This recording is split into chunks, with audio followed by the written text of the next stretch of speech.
Lore dump.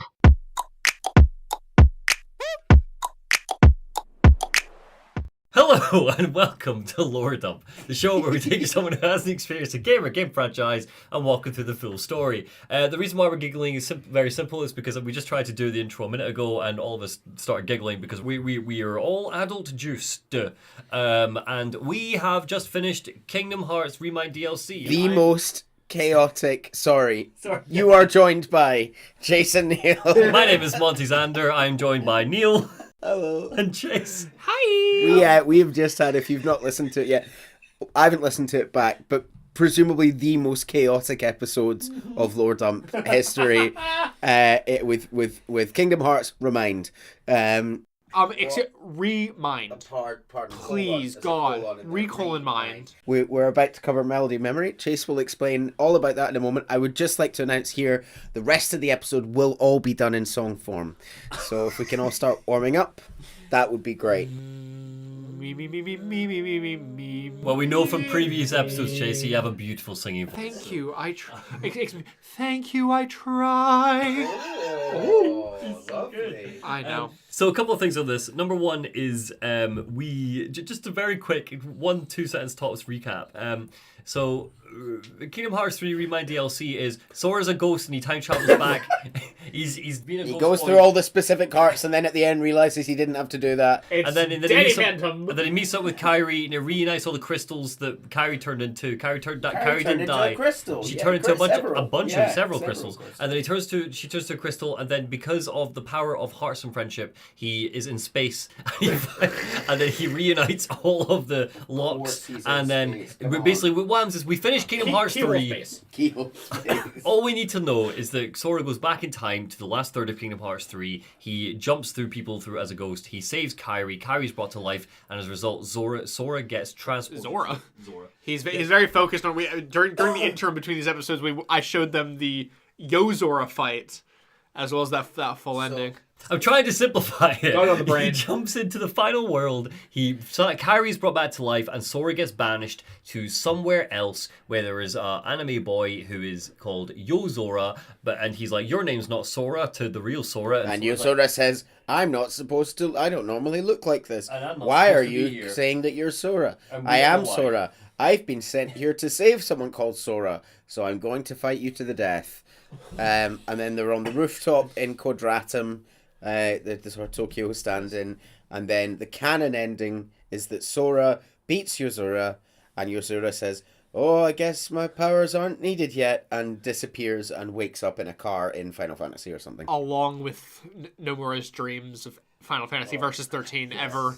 Which we learned about last episode. reality. It was very sad. But very quickly, what we're going to be covering this Lore Dump is we're going to be covering Melody of Memory first of all, but it's almost 3 parts to this. Number 1 is Melody of Memory. Number 2 is we're going to discuss some fan theories because we'll officially then be caught up. We have just watched, in the break between Remind and this, we've watched the Kingdom Hearts 4 trailer and the Missing Link trailer, so we have as much information as you guys as soon as Melody of Memory is over. And then after we've done Melody of Memory fan theories, we're then going to answer some fan Q&As. So first of all, thank you so much for the questions, legitimately, that I asked for 24 hours ago, and somehow we have a whole bunch already to start working through, which is amazing. Second to that is I just want to say thank you so much to those of you that bought the merch, because we didn't mention that last episode. Legends. Yeah, Absolutely. absolutely. We're gonna match. It's gonna be really cute. It is going to be, we're going to match, it's going to look great. Absolutely blown away by that thing. Expand the cult. And we expand the cult. Snort the Nort T-shirts coming soon. And with that out of the way, Chase, Melody of Memory, what is this? Welcome, my dear friends, my beautiful viewers, to currently the most recent game in our beloved Kingdom Hearts timeline. Fully caught up. We've reached the end. Can't believe it. I know. Now, granted, I do put an asterisk on that because we do know Kingdom Hearts 4 has been announced in the interim between us doing Kingdom Hearts 3 and this most recent slate of episodes. We do know Kingdom Hearts 4 as well as Missing Link. Technically, this isn't the end of the timeline, but it is of the released game. So this is, to be honest, not a lot of new information comes out of this game. There are bits, and there are very important bits that come out, but largely Melody of Memory serves as a recap of the series up to this point. it takes place during, if you'll remember from Remind's finale, we've said that for the last year, people have been searching for Sora and clues as to where Sora has gone because they don't believe he's dead. Kairi specifically she's essentially put herself forward as a test subject for the researchers at Ansem's lab in the castle, saying, I think that, the memories in my hearts might have some clues. Let's dive into my heart and see. And so that's what this game is this is the year in which she goes through, in her memories, the events of the entire series up to this point, recapping our whole story. Kairi does a lore dump. The entire game is Kairi doing a lore dump. This all sounds okay, but it doesn't sound musical enough for me. Well, yeah, Neil's hinting towards it. What is the gameplay, Chase? It's a rhythm game. Yeah. And it's actually like a pretty decent rhythm game. I have beaten it, and there are some challenging bits of it. I really enjoy it. Usually it's somewhat of a, for those who've played other Square Enix rhythm games, they all tend to be kind of character runs along a path, and on that path are your rhythm button prompts. So this is usually, you'll be in a group of 3. Of course, you start out with our classic Sora, Donald, Goofy, walking along the 3 paths, and then, Don't know how Kairi has a memory of that. They might have to jump, they might have to attack, they might have to block, they might have to magic. All those attacks as they walk along their path, and all of the rhythm bits, it's heartless enemies. What is the musical? Is it because the Kingdom Hearts soundtrack is incredible? Exactly, it's the soundtrack for the whole series, and it's always like, if you are going into, we're recapping the memory of the battle versus Ansem in Kingdom Hearts 1. Right. It's a boss battle. You are fighting Ansem to the boss music from Ansem. And is this a console release? I could play this right now. So this is entered the generation of Square being, we want money, and releasing Kingdom Hearts on literally everything. It is on all consoles, Switch, PC, probably your smart fridge. You can play Melody Memory wherever you want. Right. I'm sure there will be a phone release at some point. Awesome. Okay. Let's go. I've got on the screen here the artwork for Melody of Memory.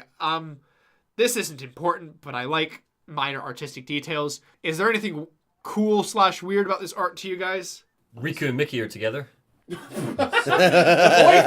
They're confirming my theory! There's 3 Soras, whereas there's only 1 of every other character. I don't know if that's important. That's what I'm getting at. Can you see what's... Oh, it's Sora from Kingdom Hearts 1, Kingdom Hearts 2, and Kingdom Hearts 3. And then specifically, it's 3 rows of characters. All the Kingdom Hearts 1 characters in a row, all the Kingdom Hearts 2 characters in a row, then all the Kingdom Hearts 3 quote-unquote, because technically Bird by Sleep was between. Yeah. It's our 3 phases. That's pretty neat. Yeah, as you go further down the dive into Kairi's heart, we're getting deeper into the lore. As always, the hand-drawn art style of the characters is absolutely stunning. It's one of the best bits. For 50 years at this point, Square's hand-drawn art will always be immaculate. I will be honest, I am skipping over the entire recap. If you want the recap, listen to our entire, 30-ish plus hour now. This is part 13. Unlucky number 13. Oh my god. It's the darknesses. This wasn't planned, but I love it. It's the unfinished Nomura project. Oh my god. But no, so I will be kind of skipping over the bulk majority of the game. Totally fine. Up until kind of where we get important new details, which is essentially after the conclusion of her recap of Kingdom Hearts 3. Therefore, you might be wondering, dear listener, why this episode is as long as it is, when in reality, Chase has, 3 pages of notes? 4 pages of notes? Yeah, not much. But that's why we're adding the fan theories into this, as well as the Q&A, because... padding, but also because this is the furthest into Kingdom Hearts we are getting, so we want to discuss where we're at, what the situation is, before whatever the hell happens next happens. Right, let's get through this musical crap. I want to answer some questions. What are questions? So, Kairi awakens to find herself in the final world. Okay. Also rocking some dope bling. Look at... Oh, I think I do remember that. I love her Kingdom Hearts 3 outfit. I'm obsessed with it. I'm obsessed with most Square Enix fashion. Square Enix is always the most fashion forward with their character designs, but hers especially is my favorite. Anyway, she looks down at herself in the water when suddenly she gets a horrible headache, and you two, we know what a horrible headache means. A hangover. Well, in Kingdom Hearts. Oh, darkness. No. Well, that is what it's meant in Union Cross. Nope. It's always meant a lovely rush of flooding back memories. Oh, you're right. Yes. As we flash back to Kairi during her time as a child in Radiant Gardens, where we see her running away from the Heartless. She tries to get into the gates of the castle. Is this around the time she met Aqua? Presumably. Yeah. So she's trying to get away from these Heartless, running away, trying to get into the castle grounds, but is unable to. The gate's locked. She turns around as we see the apprentice Xehanort. Terranort. Reaching down for her. Well, apprentice Xehanort, but he's also Terranort. It's also Terranort, yes. Cool. Seemingly controlling the Heartless behind him, so, you know. At this point, he grabbed Kairi back in the day? He kidnaps Kairi! Oh, okay. Is this something then presumably Kairi's forgotten? Like repressed memory kind of stuff? Yeah, or else you'd look at Terranort on the battlefield and be like, it's him! Yeah. We see Kairi later awaken in a dark room, with the apprentice Xehanort telling her how this world, along with everyone she loves, is going to be engulfed in darkness. Right. He tells her that if she is truly a princess of heart, her heart will resonate with a Keyblade wielder and lead Xehanort to that wielder's world. He's trying to find Keyblade wielders. But he tells her that is the only way for her to save this world. This is more than an experiment, it's hope. If they don't find Keyblade wielders, the worlds will fall to darkness. Sorry, Chase, when does this happen in the game? This is the opening of the gameplay. Well, so this is basically after all the gameplay is done. Right. All the gameplay is done. This is when we are now in like new content territory. Cool. So from a lore perspective, she has delved to the depths of her heart. So she's finding these repressed memories all the way in the depths of her heart. Okay. You know, she's come to the final world in her heart, which is, you know, the final depths of her heart kind of thing. Gotcha. So he tells her that he's sending her out as a princess of heart to find a Keyblade wielder, essentially, because that's going to be the only hope for saving this world from darkness. Little does he know that he's got a dope future Keyblade wielder right there. Literally. He tells her that there are countless worlds, and that fate will guide her ship through the Sea of Stars to where she's meant to be. He continues that if she arrives in a world that is neither light nor darkness, but somewhere on the other side, her task will be far from easy. If that happens, she must abandon her search. They failed. We zoom out from Kairi in her pod as it activates. Oh my goodness. It's the Ark. It's the lifeboat from Union Cross and Kingdom Hearts 1, but then later Union Cross. There's only 3 This is the pods? Kingdom... No, there's 7. more. Do you know what this one is specifically? This is the one from Kingdom Hearts 1. Yeah. Yeah. The one that's in Hollow Bastion.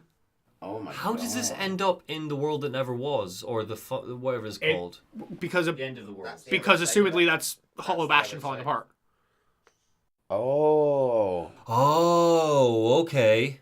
So we finally come back to the one all the way back then from Kingdom Hearts 1. Goodness. What else does he try to do with those pods then? Because that's it's a time machine. No. Basically. So this is very important, is that this is... So if you remember, one of the big questions is, Kairi grew up in the Radiant Gardens. Yes. How did she get to Destiny Islands? With some people presuming that maybe they're in the same world. No.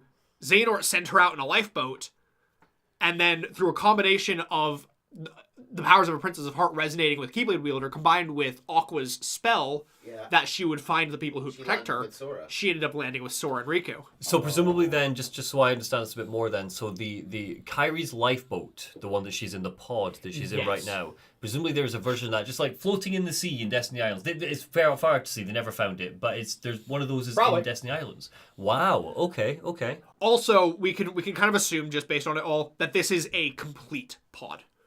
Remember that the lifeboat in Union Cross was incomplete, hence why it wasn't able to ferry a body. Yes. Obviously, Kairi still has her body, so, I mean, it's a science lab, you know, they're all scientists. We can assume they just finished it. And presumably the way that Xehanort has been able to, because it looks identical, right? So the way that Xehanort has been able to design this, the way he's been able to figure out how it looks, how it works, is pure just because he has the old memories locked inside of him, right? And he's able to access bits of those. No? What old memories does he have locked inside of him? Oh, the memories from Union Cross. What memories from Union Cross? Oh god, yeah, He's not He Chonteil. carries no memories from Union Cross because we've undone the greatest twist of Union Cross. You're absolutely right. Sorry. Oh, no. I forget how much I hate Dark Road. There It's coming back to me. still is. There's Should it reason. be? Honestly, should it be? There's reason why he knows this. Anyhow. And this is actually something that we've known about since way back in, I think, Kingdom Hearts 2 or 3, where in Ansem Report number 11, we read that supposing there is a close relationship between the princesses and the Keyblade, it seems likely that they'll resonate with each other. I, that being Ansem, have chosen one special girl. I don't know if she possesses a power like that of the princesses, but there is a chance, and this is an experiment. She may lead me to the place where the one is holding the key. I shall send her off to the ocean to other worlds. So we've known about this for games and games and games and games. So you called this, Neil. Kairi is the girl that Lee and I forget the name of Lee's little friend. No! How is this not the girl? This is the girl that they want to go and help. I will get back to that girl. Oh god! Oh god, there's two girls. This is not that girl. Oh, okay, right, continue. This is little old Kairi being sent off to the Destiny Islands. Right. Awesome. Back in the final world, we see our favorite, the Kairi Crystal. Oh. The Crystal. Which one? Which one of the one that's in like its rose form. It's complete Okay, rose form. complete. Oh, yeah. She reaches out for it as it splits into pieces. Oh, no. Again. And she chases them about the final world because 7 pieces. would it really be a final world if she wasn't chasing pieces around? Sure. After a while, she comes face to face with a hooded Roby. She tells them to show their face and they oblige, revealing Xehanort. He's in the... Oh, of course he's in the final world. He's dead. Yeah, if it weren't for everything that you've done... Well, I mean, also, this is the final world made up of her memories. So, this is in her heart. So, this is Memory Xehanort in her heart. The man that pretty much killed her, almost killed her. Exactly. Yeah, he would be here. Memory yeah. Xehanort in her heart. So, yeah. So, she's like, bro, F off. It's your fault that Sora's gone. It's your fault everything. And he's like, yeah, I did that. That's me. But he kind of implies here that Sora's disappearance was his plan, because he states how destroying Kairi ultimately led to Sora's disappearance. Uh-huh. And the way that it's worded seemingly implies that Sora's disappearance was part of Xehanort's plan. Oh god, I hope not. Well, maybe Not done with maybe that. just as a sort of revenge contingency more than anything. Maybe. I guess. The sword did usurp his entire plan of Kingdom Hearts Darkness. Well, essentially. exactly. It may be me reading too far into it, but it does somewhat read like he planned for Okay. Sora to activate the tattoo. To very quickly go over this. So he's in the final world. Is he waiting to get into heaven or hell? No. So this isn't the final Oh, of world. course it's This memories, is it's just sorry, memories in her yeah. heart. She's been to the final world. Right. She has that in her heart. Got you. It's just a memory Xehanort. Presumably, actual Xehanort did go to the final world. And So we'll memories, discuss that later. memories, Xehanort implying something about Sora's death doesn't really matter at all because it's just a memory. Yeah. Yeah. But Okay, yeah. but the memories may be clues, is what she's saying. Got you. Anyway, so Kairi fights Xehanort, who I would very much like to point out, Xehanort absolutely fights her with no weapon. He's just like batting her sword away with his bare hand. Fair enough, yeah. And he keeps grabbing it. Literally at one point, he holds her up by the Keyblade. Wow. The line. He's holding Kairi up by the Keyblade. Holding the Keyblade, Kairi is dangling from it helpless. And he just looks at her and goes, "You've become quite the Keyblade wielder." And it's like the sass, the absolute sass. I mean, for context, he's kind of like, Yen Sid's done a good job for being a retired master. Oh, patronizing prick. He's not wrong though, Jensen. Well, no, he is wrong. Jensen has done a terrible job. Yeah, But So yeah, literally just doesn't even have time to pull out his Keyblade. And he's like, this world is created from your memories. And it's like, yes, we know this. She's searching for clues in her own heart, but like, fam, nothing new is gonna be here. Everything you know is already here. The memories that would have been useful are gonna be long gone. Also, I would like to point out, from past the Kingdom Hearts 3 secret reports, Ansem did have an interest, as we saw with Subject X, in delving into hearts to find lost memories. Okay. Which is exactly what she's doing here. So, interesting. he does know that you can delve deeper into hearts to find repressed things. Kyrie is the first character canonically that's been able to do this, is she? No. Sora's done it. Has Sora done it? Dive back into his own memories? Oh, sorry. Well, we could argue remind. into his own memories, yes. Right. But, I mean, I wouldn't assume that it's anything special. I assume that it's just the first time we're seeing it. This isn't a special ability unique to Kyrie. No. And it's also, it's mainly facilitated by the researchers at Ansem Lab anyway. You know, probably using the research notes left by Xehanort during his time as an apprentice, doing this to Subject X. Right. So Xehanort has already attempted something like this with Subject X. Yes. Who, remember, Subject X, who is not Kyrie, is the girl in the basement. That's interesting. Okay. So yes. Streletsy then, right? She's dead. Yeah, but there's got to be a way that he remembers. Shut up! Everyone's died. Anyway. Finally, Xehanort's like, done playing around, pulls out his Keyblade, and immediately just one-shots Kyrie. Just the second he pulls out the Keyblade. Oh, bless her. But, suddenly, she blocks him. Using Sora's Keyblade? The Kingdom Key? Xehanort chuckles, saying... I remember it was the Kingdom Key. Were you impressed by that, guys? I was really impressed by that. Xehanort chuckles, saying, look who's joined us. And as Kyrie stands up, her form silently changes into that of Sora. How? We'll get there. Memories, innit? It's fine. Everything's possible. Memories. Now, one heart, one sky. I would like to very much say, silently changes, as Xehanort says how, as he thought, Sora's voice can't reach them here. And now Xehanort is certain of where Sora is. Okay. So Sora absolutely wrecks Xehanort, obviously, freeing a Kyrie shard. There was a Kyrie shard inside of Xehanort. Remember we're looking for Kyrie shards? Through a rhythm game, Sora's like... For Kyrie Yes, exactly. Or however the Xehanort theme goes. I don't know what the theme is. Exactly. Was that the Mario theme you were doing? Twinkle, twinkle, little star, dead. So Kyrie's form returns to her own as Xehanort asks if she remembers what he told her all those years ago when he sent her off, and that within those cryptic words is the answer that she seeks. Kyrie wakes back up in the lab finally after a year and tells everybody of this cryptic hint of a world beyond light and darkness.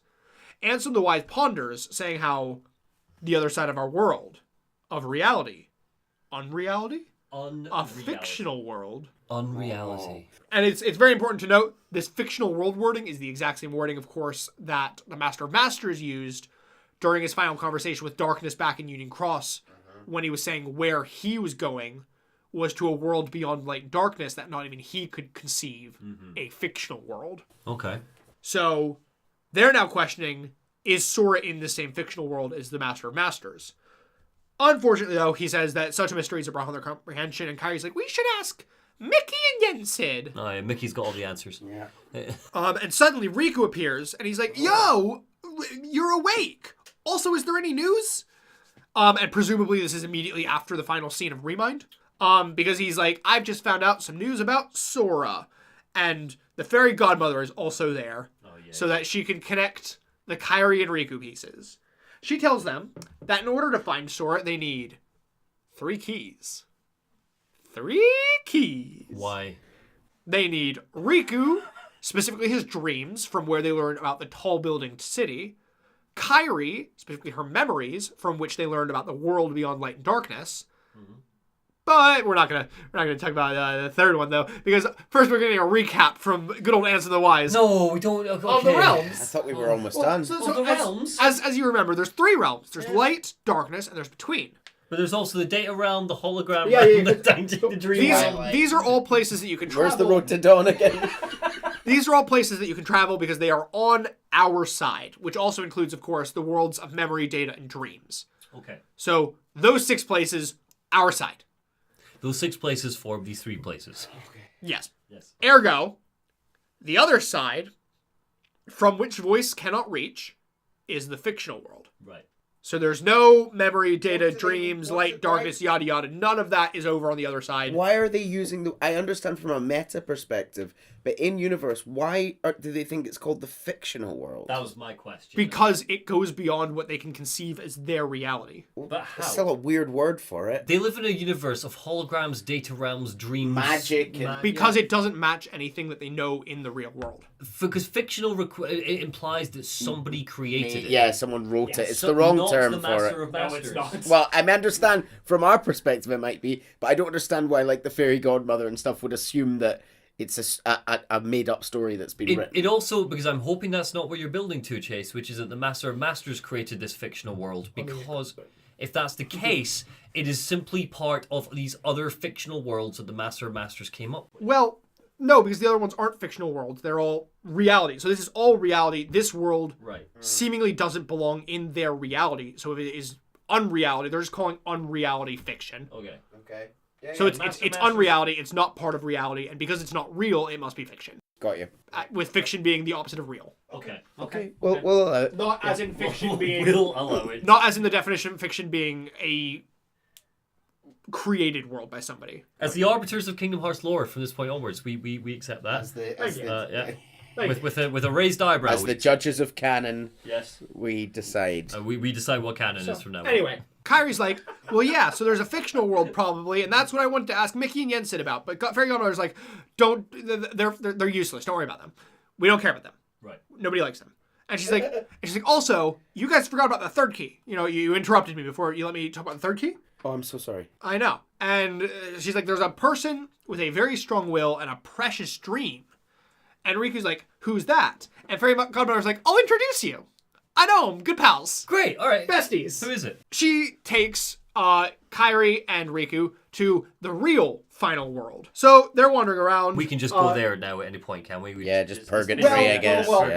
I would assume that they are unable to just get there, but Fairy Godmother, like, it seems like the magical beings, like Fairy Godmother and Merlin, and potentially Ensid, have other powers beyond the scope of Keyblade powers. That makes sense. Who knows? Disney magic. Disney magic. Anyway, so Kairi's like, oh, I've been here with Sora, and also in my dreams, but also there's nobody there. And Fairy Godmother's like, what are you smoking? Look everywhere. There's stars literally everywhere.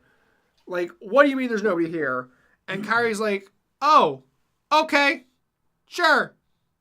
And they wander around. Before Fairy Godmother stops one, who she refers to at, she kind of walks up and she's like, oh, we finally found you, dear. Oh. And this is the one that the Fairy Godmother is calling the final key. Kairi introduces herself, and at the start, the key is kind of surprised that she's able to retain her appearance in this world, saying how she met somebody who could do this. Meaning that this is our unnamed star that Sora met way back in Kingdom Hearts 3. Cool. Okay. Yeah, it's the same one. So who is she? What's her deal? Well, We've got the short list, don't we? Fairy Godmother reveals that this star. So Riku's like, what's special with this star? You know, how is she going to help us? And Fairy Godmother's like, well, she came from the other side. She's from the other world. She's from Quadratum, yeah. Quadratum. She's from Tokyo, Quadratum. From Tokyo. Okay. So this person's form was taken from her, but she was able to find her way here to the final world after her form was taken. Right. But if she were to go back to her worlds, back to Quadratum, her heart would certainly be swollen. Not swollen, stolen. To which I have a note of, yo, Fairy Godmother, why the hell do you know this? This is kind of creepy. It's creepy that she knows, but second, what does she mean by stolen? Can I... It's not elaborated on. That's just it's the wording that Fairy Godmother uses, but it's not elaborated. Because somebody else would have to steal the heart, sort of idea. Or is it like Maleficence, where it goes back in time and it gets stolen and chucked into another world? Unclear. All we know is that if she goes back, her heart will be stolen by something. Okay, interesting. So, Star Wonder's the same thing about, Fairy Godmother being really creepy and knowing all this, and Fairy Godmother just kind of, she laughs it off. She's like, ha ha ha, I'd magic you back if I could, but I can't, so sorry. But don't that cheery voice, does she? But don't worry, your dream will come true soon. Because she's master of dreams, all about dreams. She's like, it's gonna come true. And Riku's like, is the star's dream gonna lead them to Sora? And Fairy Godmother's like, kinda, but it's not that simple. First, It course never it's is not. it? It's never that simple. It's So never first, is. they need to get to her world in the first place. Right. So the star can open a path for them, and then Riku can use the power of waking to use that path. So the star stops them, asking them, "Did you say Sora?"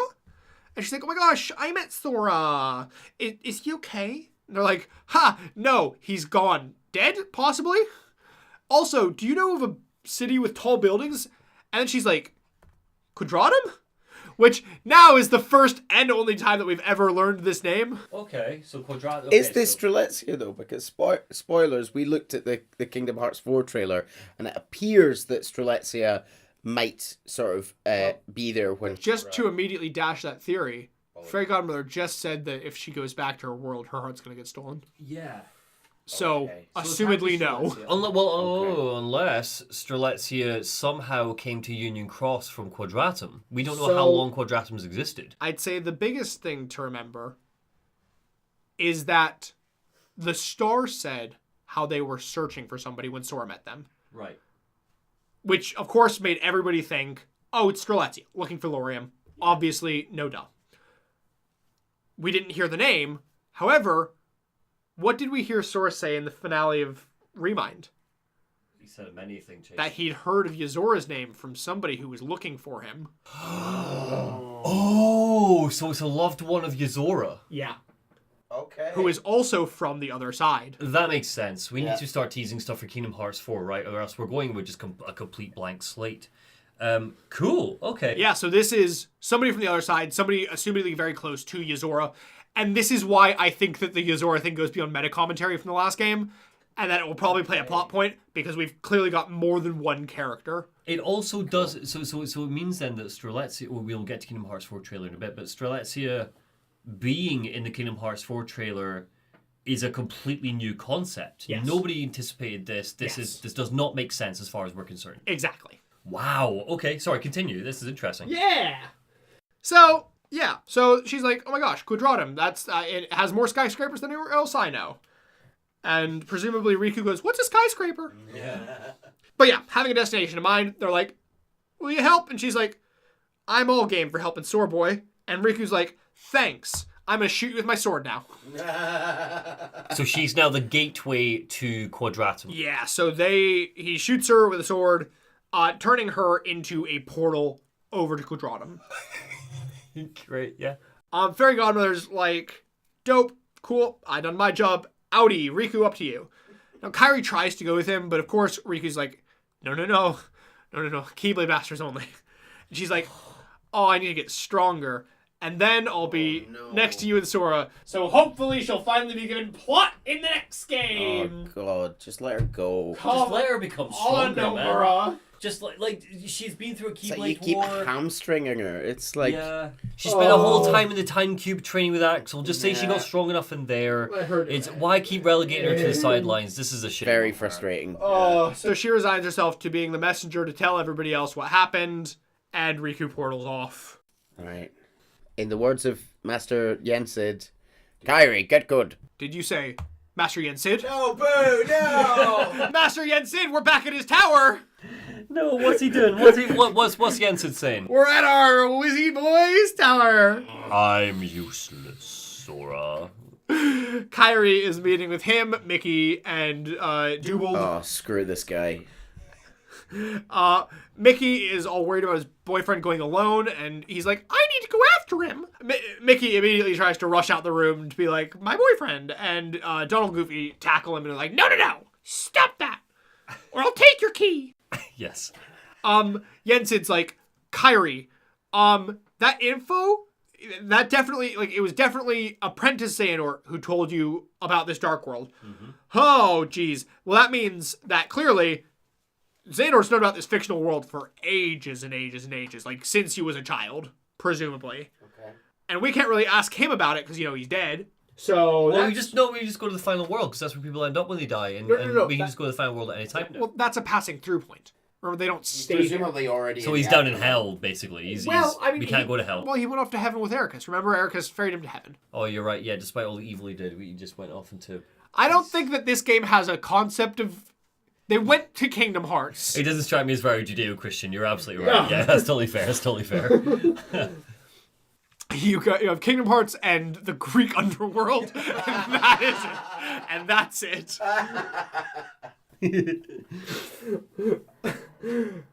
So Yensid's like, well, back when I was a Keyblade Master, it was known that the ancient masters had crossed over to another world, and this world is probably the one that Xehanort had looked deeply into. I'd like to point very specifically to the wording there. The ancient masters, plural, went to another world.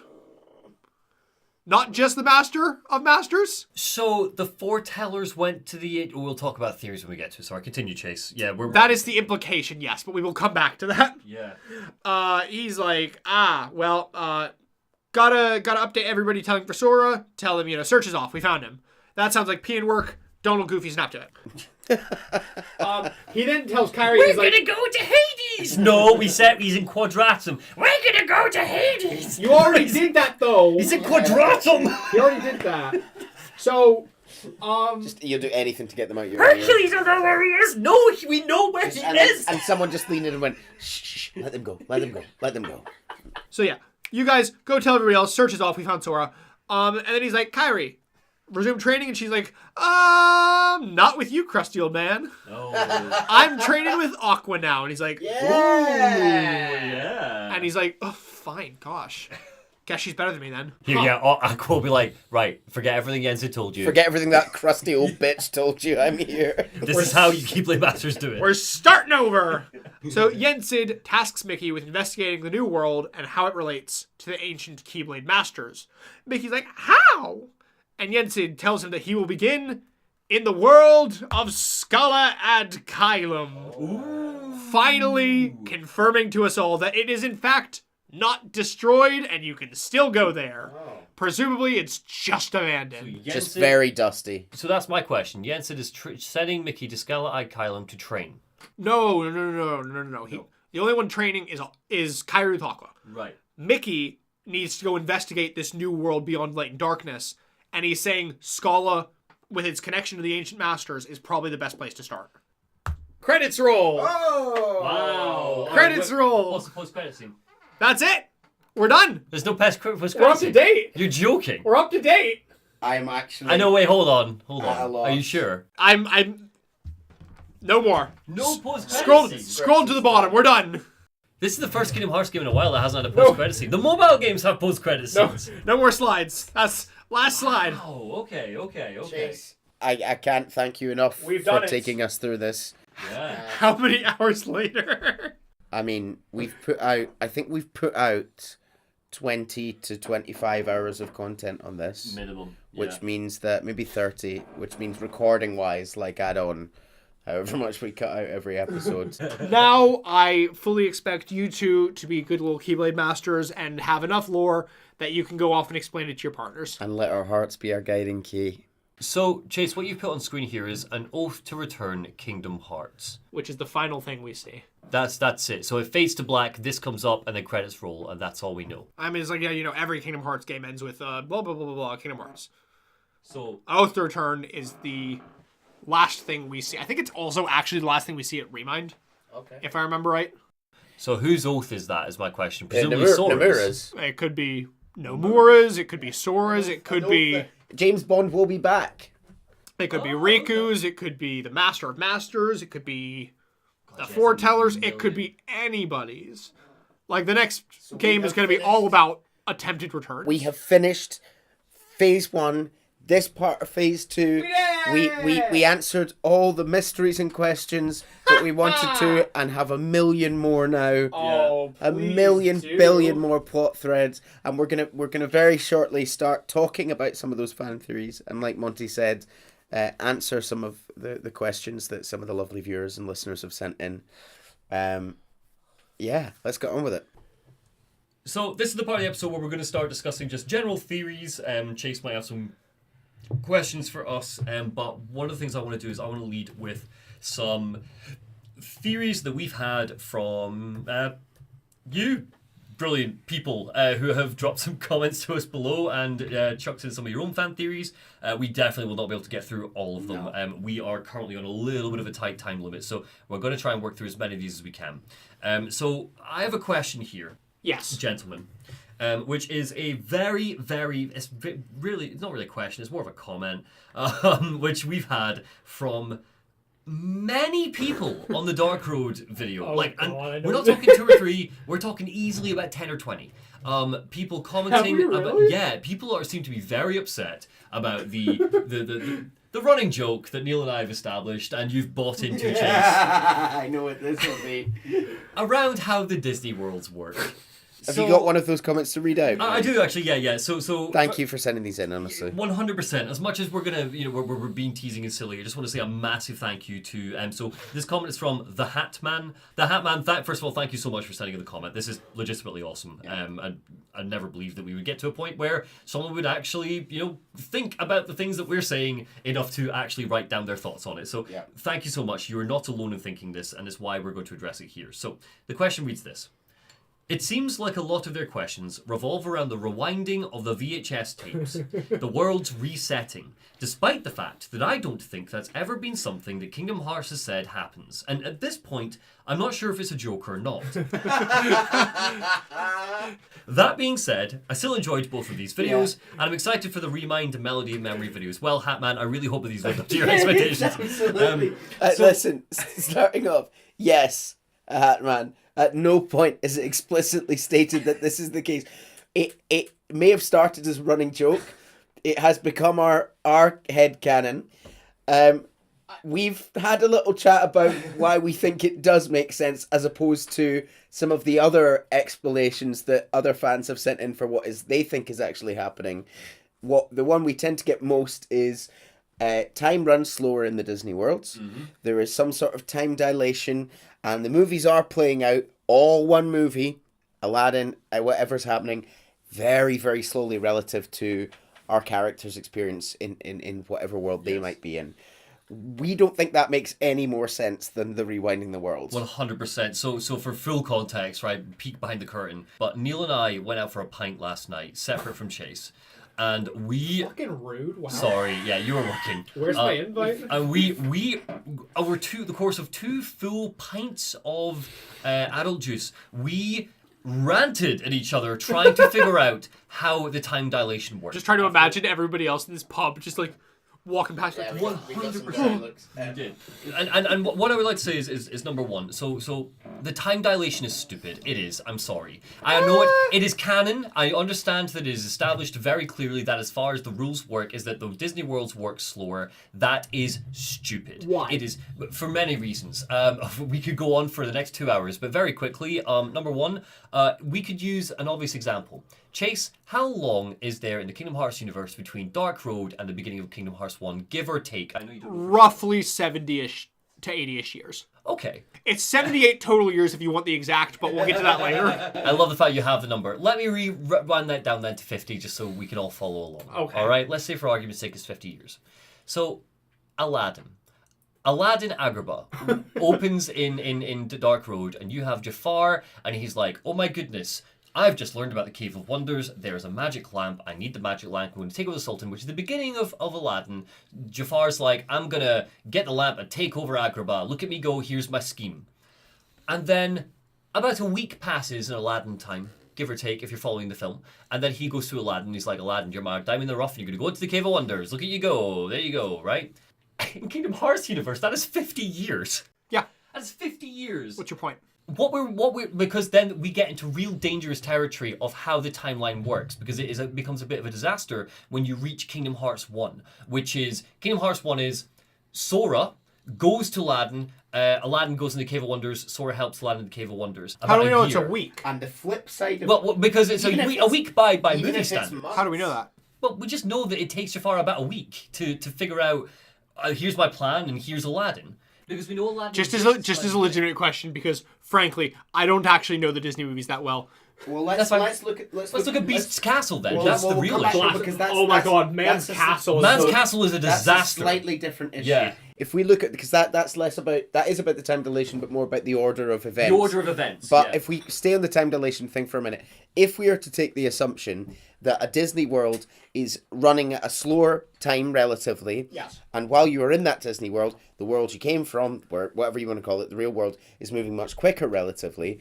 Sora spending a few hours in a Disney world, which encapsulates, in some cases, most of a movie's plot or half of a movie's plot, months should have passed by the time he comes back out. He should come back out and things should be, Sora, where have you been? It's been a year. So a perfect example is Kingdom Hearts 2, right? Sora goes to what is Hollow Bastion becomes a little hub town. It becomes New Traverse Town in Kingdom Hearts 2, right? Sora leaves Hollow Bastion, where the the Final Fantasy characters like Sora, the Heartless are at the gate. We need you to go and solve the Disney worlds and come back to help us out. We're trying to rebuild Hollow Bastion. Sora should leave Hollow Bastion, go to any Disney world, name it Mulan. He goes to Mulan, comes back to Hollow Bastion, and Hollow Bastion should be like a utopia by the time he gets back, because years have passed if he's jumping in and jumping back out of Disney worlds that are slowed down time. You cannot wave that away with your magic. I hate Dark Road. Can you gather that I hate Dark Road? Second to that is Beast Castle, which is literally just a movie that is out of order because Chase.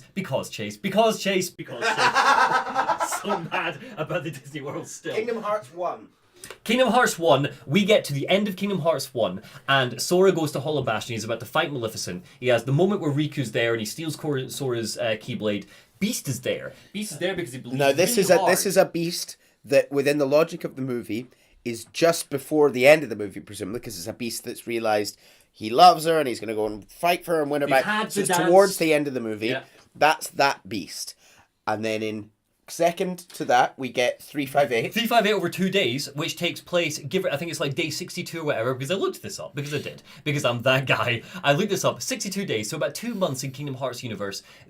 Roxas goes to Beauty and the Beast land, where two things happen. Number one is he witnesses the end of the Beauty and the Beast movie. He walks in and he sees Beast dying on the battlefield, Belle over him like, oh my goodness, Beast, and Roxas through that learns about just the concept of love. He's like, oh my goodness, people can be in love together. It's the end of the film. Then, after that, Kingdom Hearts 2 happens, canonically, where Sora goes to Beast's castle. Excuse me. And it's Man's Castle. where he goes, and it's the beginning of the movie because Beast is being an abusive dick, and he's like, Belle, don't go into the West Wing, because then Sora goes back later where he witnesses the moment where they fall in love because he sees the fucking Beauty and the Beast moment where they're dancing. I'm sorry, Beauty and the Beast is a movie which is out of order, which means that you cannot blame that on time dilation, which is what I'm saying is number one is that either you admit, Kingdom Hearts fans, and I love you all so much, thank you for watching this, right? But I just want to say this straight up. Either you admit straight up that either Kingdom Hearts has Disney World plot holes, which is, I think we can all agree,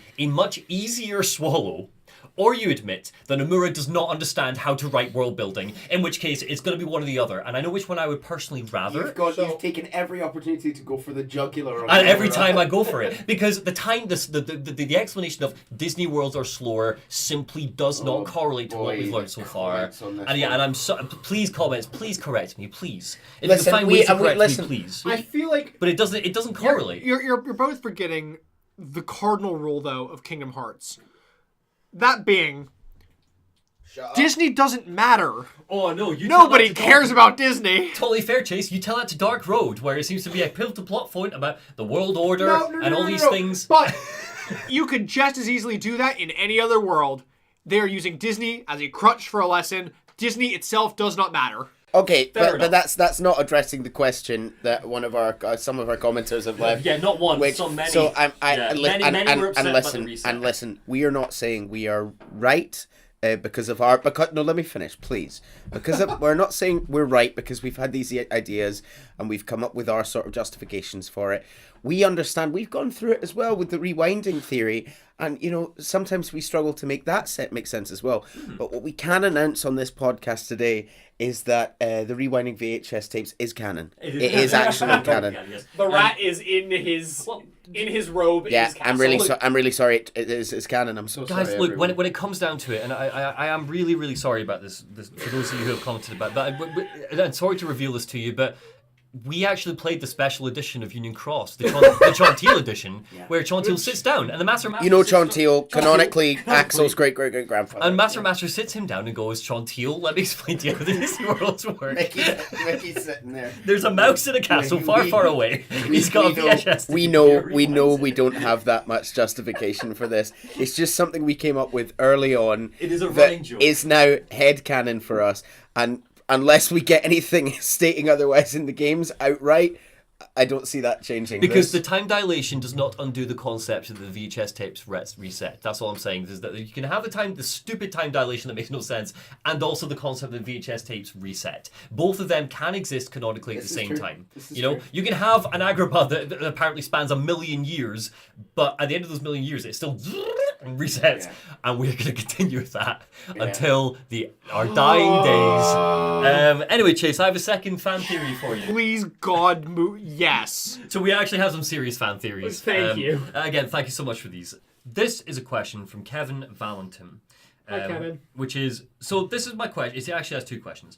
Question number one is, so this is my question. If Xehanort is not the player character, which is a stupid twist, then why does he have memories of the past? He doesn't, is what we've clarified. So he, to be very clear, he doesn't have memories of the past. It's clarified in the very end of Dark Road, in the final scene, that all of these dreams of people from the past were never dreams. It was him connecting to the heart of our beloved Chonteil, who was his caretaker on the beach, who Chonteil, of course, has those memories of the past. So it was taught to him. Xehanort wasn't going by teaching. Xehanort was connecting a la Sora to the heart of Chonteil, and via that link, kind of seeing the memories of Chonteil's past. Okay. But because he was only seeing them as dreams and not realizing he was making a heart connection, then he was assuming them to be his. I'm not sure, just before we continue, I'm not sure we clarified in this episode, but if you watch the last couple of episodes, you'd know that Chonteil is the name of the created player character in Union Cross that we created. That is revealed in, of course, Dark Road to be the blue robe who raised Xehanort. Yes, he is canonically the great-great-grandfather of Axel, Ali, our favourite character. And second to that is he's also the star of the Union Cross Chonteil edition, where Chonteil gets sat down by the Master. Second to that is so I personally have a follow-up question to that, Chase, which is Chonteil. But I thought Chonteil dies at the end of Union Cross. Chonteil does die. He gets absorbed into his Chirithia, or however that works. No, he doesn't. And then he gets reborn. No. So he doesn't get absorbed. His Chirithia tells him that he has a choice. Either Chirithia can, absorb, eat, whatever word you want to use, his heart to become a protective shell around him, turning him into, if the Chirithia does that, then he will become a Dream Eater spirit. Obviously, that's not what happens. So Chonteil simply just lets himself pass on. So how does Chonteil get out of the data world? We simply don't know. Because all hearts return to Kingdom Hearts. So It doesn't matter where you are, all hearts will return to Kingdom Hearts. So my question is, do you, Chase, think that the blue-robed figure looks like Chonteil? Or does he look like someone else with Chonteil? Well, he'll probably look. He might look like a generic character. I think he will look like whatever you want him to look like, because he's a player character. So you can make him look like Chonteil again. And I think that's part of the meta commentary of a game we will get into soon. Well, that's my question. Missing Link, then, because this is where we're going to discuss it. What do you think the situation is with Missing Link? What do you think the plot's going to be? Missing Link is... Honestly, I'm not 100% positive what the plot is. What I do know for certain is that Brain will be there, there's going to be a Roby, and there will be a player character. Now, what we can imply from discussions had in other games is that your player character in this game is going to be the same player character from Union Cross, so it will be Chonteil. Kind of just implied by their dialogue at the end about how they grew up in a second life, and they show kind of the images of Scala during the time of Brain, who we know Brain is here at this time. And Brain is Lucio at this time, presumably. Some people in the comments actually clarified this for me, and actually... Not sure whether I don't think it's confirmed anywhere, but I actually really like the theory, so I will absolutely shout it out. Is that, keep in mind, the Ark can't send a body.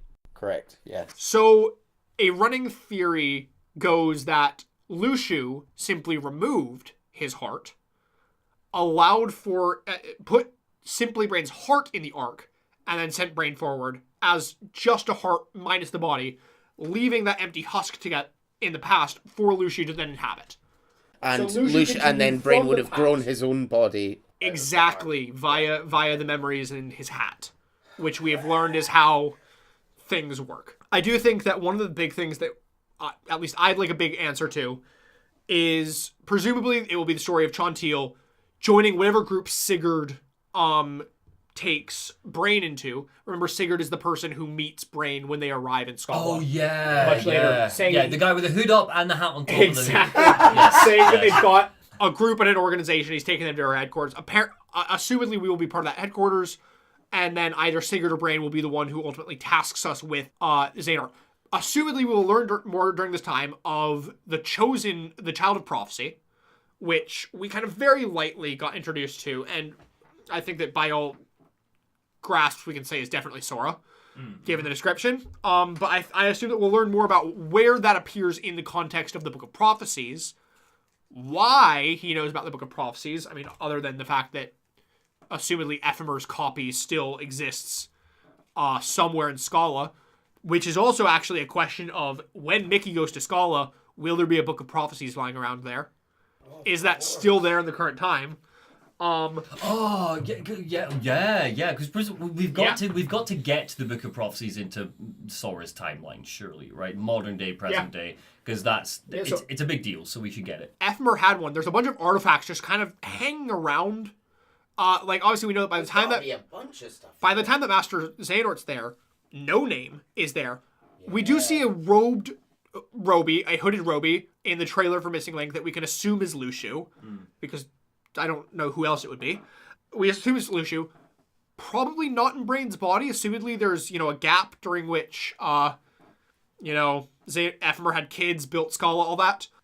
So we'll maybe see who is the body between Brain and Braggy. Do we still not know why Scala and Kylum is totally deserted? So we don't know, but it is said during Dark Road that kind of, or it's implied that Master Odin is like the last master, and that this group of students are his students, and they're kind of like what's remaining. They talk about how the other islands are all deserted, and because we never see anybody on their island, we can assume that they're kind of the only ones left in Scotland. They're the last bastion of Keyblade wielders here.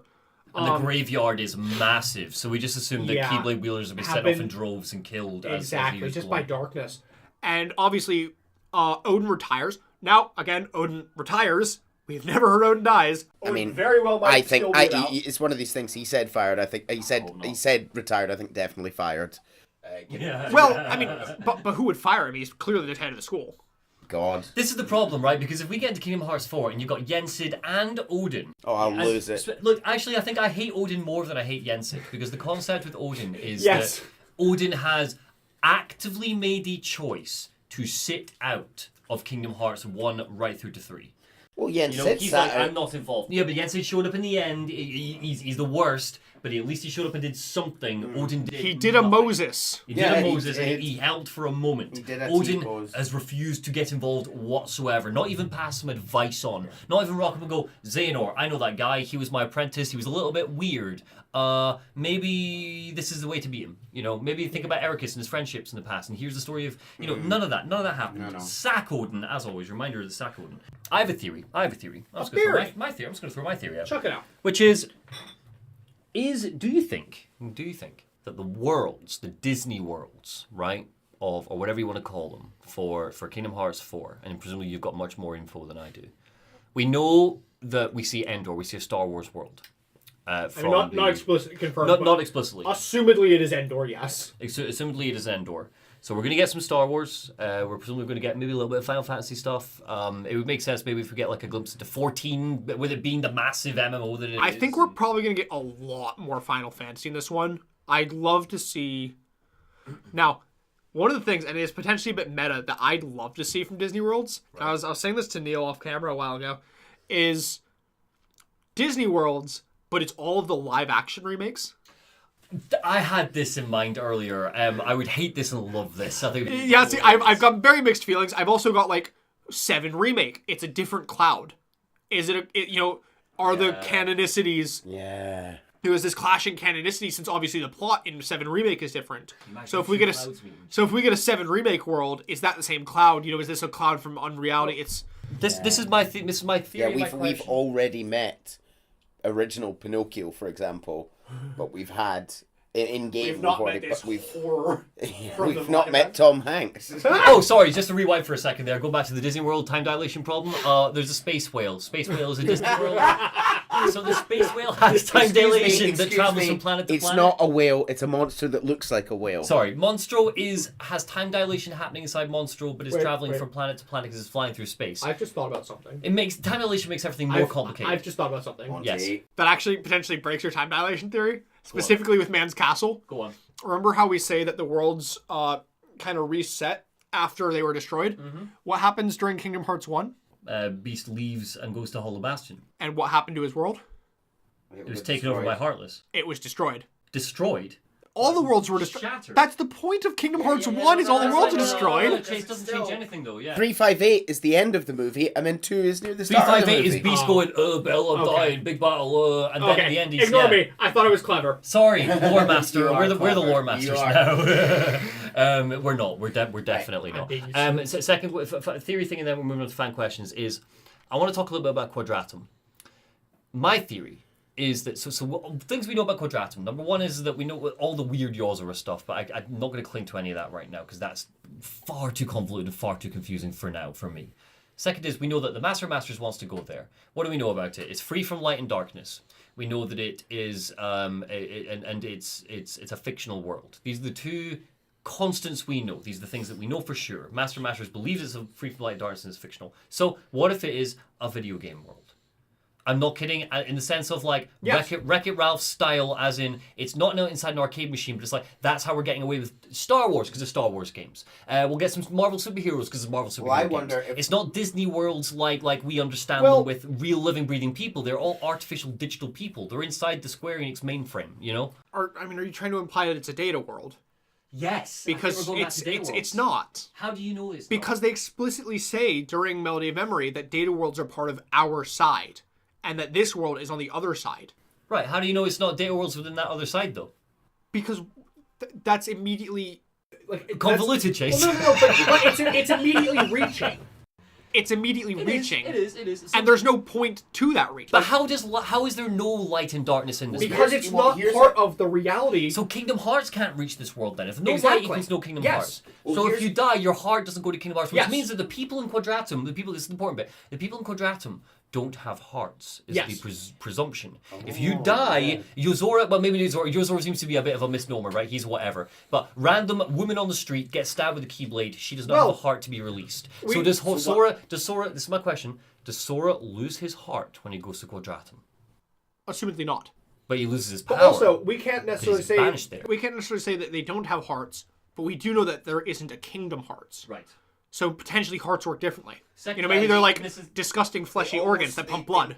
I would imagine that they do have hearts because in the trailer we watched, there's a blooming, what do you call it? A dark side. A dark side comes through to scoop them all up. This is the difficult part, right? How the hell is there a dark side / heartless in Quadratum if there's no light or darkness? Because no darkness equals no heartless. So how does that The world didn't have any light or darkness. Until Sora came. But until... What's trapped inside the Master of Masters who has escaped to this dark world? To this other world? Nothing. One of the 13 primordial darknesses. Oh, sorry, I forgot. He's a container, along with, assumedly now we're basing off Melody of Memories, also the other 5 foretellers. So presumably, 6 of the primordial darknesses are all children's world, along with people who are of a world of light and dark, who assumedly have their own light and dark, also alongside Sora, Strelitzia, people who are all coming from this... So potentially they came to this world thinking, it doesn't have any light and dark, but they've brought it with them. God, it's so... I'm hoping that the darkness aspect takes a back seat for Phase 2, I think. And I know it won't because we've just learned about the 13 primordial darknesses, but it was so much more interesting when it's just the Master of Masters and the foretellers and their Book of Prophecies, and these people are just unstable individuals with a plan and a goal, and we need to take them down somehow. That's so much more interesting than 13 primordial darknesses that are shifting smoke monsters. I really hope that is not. I hope that takes a back seat. I hope it's a B plot so that there's Heartless. So there's monsters running around. I hope it's not the Master of Masters goes, I changed my mind, actually. In the end, it's all been a plan to summon the 13 primordial darknesses. I've been containing him so that he shows up at the end, and I actually like the darknesses. I've been carrying him to the end of the world. I've been taking him to Quadratum. It's all been a lie. I think I think something that we talked about was, or maybe we didn't, maybe I made it up. We talked about the 13 darknesses, and I think there was maybe a slight disappointment in sort of moving from the 13, Organization 13, real Organization 13, 16, however many there are. And we're sort of moving on to, okay, that's being replaced almost with 13 just primordial dark clouds. And I think the character design probably does, and it might be phenomenal. And I am quite interested by the idea of where are they and what are they doing. We don't really know yet. That is exciting. But I think in terms of, you sort of almost just think of them as dark henchmen because of the way they're designed. It's a bit like they're just darknesses, right? Okay, there's not yet a sort of character in my mind to attach any motivation to. Part of their whole goal is to regain form. Sure. So, assumingly, we will see. Oh, like I say, I'm sure it will be more interesting than that. Kevin also asks us a question, which is a question that's been echoed by a lot of people, which is, it comes back to the mysterious girl, and you say you have theories on this. So Kevin Valentin asks, on an unrelated note, if the theory is that Skuld is the girl in the mansion, presumably he means castle, how is Xehanort descended from her on his mum's side, at least? Is Xehanort descended from Skuld? Is that because we think Ephemera and Skuld? Two things. One, I will get back to, yes, the running theory currently is that Subject X is Skuld. She is not. Okay. She's not the only one. There's a second one, but we'll get back to that in a second. Huh. Going to the why do we know that Xehanort isn't descended? Because Nomura said it in press releases. Oh, he's just been straight up about it. Because it's the person they're specifically referring to is Xehanort during the end of Dark Road refers to his mother, the woman we see with dark hair like Skuld's. He's like, the girl Skuld reminds me of her. She's not Skuld, she just looks like Skuld. The one female character that had a connection with Ephemera in Union Cross. Nomura has explicitly said in kind of press releases and interviews that is not Skuld. We've not seen Skuld yet. What is the evidence for Skuld being the mysterious girl? So, one, the other running candidates were Strelitzia. Obviously not her anymore. Yeah. We know where she is. And also, I'd like to bring you back to the secret reports from Kingdom Hearts 3 that described her. So, the first one, called Recollections, talks about Subject X, saying that they awaken and they don't know they are. They're in a cell in a researcher's lab, remembering nothing more than 4 friends and a key. In that lab, they're called X and spend their free time with 2 boys, which I believe you had another question about. It's Lee and his pal. Yeah, who's the pal that Lee and Isa... It's potentially Skuld. I will get to another one in a second. Okay. One day, they were taken and freed by a man with an eye patch. I wonder who that is. Mm-hmm. Obviously, Luxu. Oh, Luxu, yeah. And then they say, may their heart be their guiding key. Obviously that. In a later one, they talk about how the mysterious girl X is approximately 15 years old. Yep. She was found one day in the central square with no memories. And the little she's able to say suggests that she left her world with friends, but all further attempts to probe her memory have ended in failures. She notes how she's similar to him when he arrived, and says that she's perfect to continue the experiments of the heart that Ansem abandoned. By traversing her heart, he hopes to gain her memories.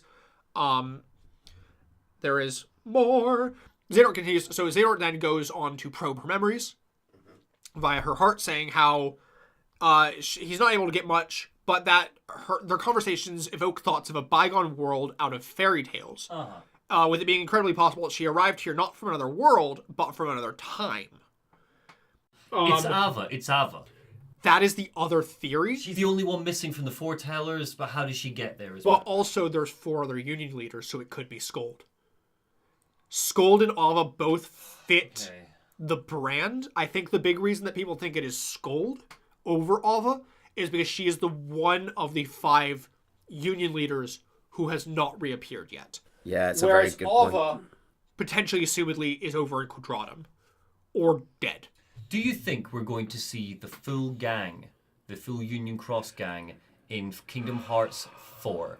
Ephemer, Brain, Scald. I don't think so, because I don't think that we'll, at least in...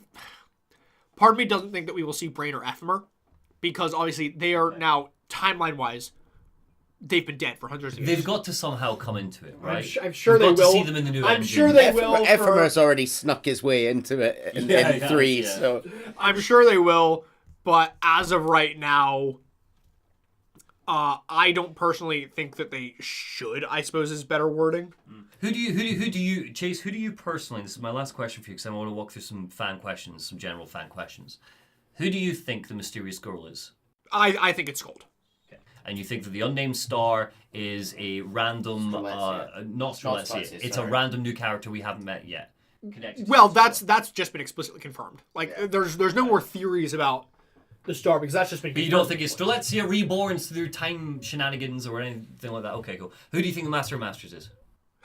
Say it. I don't think it's anybody. Who do you hope it is? I don't. I hope it's a new character.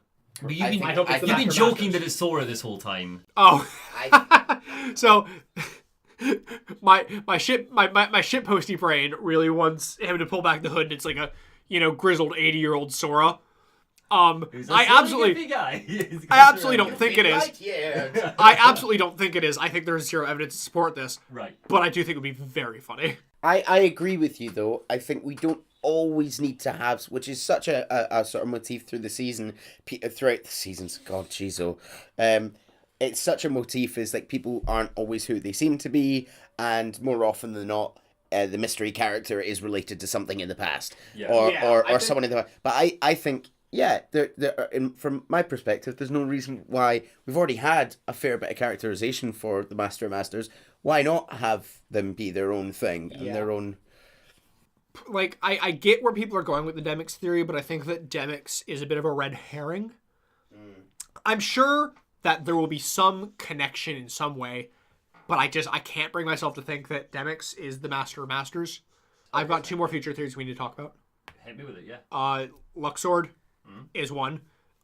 Potentially, this one's very brief. People think that he is also from Quadratum, and that he is specifically the driver of Yozora's car. No. Really? Why do people think that? Because the driver from the trailer looks somewhat like Luxord. Is it just a bit like Luxord? Yeah, just a bit like Luxord. Okay, right. That's kind of all that is. I'm willing to ship it. It's fine. It Now, works. the other one that is a bit more meaty. The other thing, this goes off things we've seen, things said in the games, things that Nomura has said in press conferences. I don't think that we've seen the last of Xehanort. Xehanort, Nomura has explicitly said that while it does explicitly draw a line under Xehanort's story, it doesn't necessarily draw a line under Xehanort as a character. Keep in mind in Dark Road how Xehanort was talking about how he would like to have 14 lives so that he could go out and see all the worlds there is to see. His whole thing is he wants more knowledge. Oh, he wanted 13 and then one more to go and travel and enjoy. And there is one specific little piece that I forgot to show you guys during Dark Road. A secret image that you can unlock. Oh. Of Xehanort. Just a piece of art. Of him in a raincoat in what has been confirmed to be a park in Tokyo. Right. He's in Quadratum. Potentially. As a young man. Potentially. That is a beautiful piece of art, first It of is all. very nice. Look how I daintily love, he's holding that umbrella. I love this photo.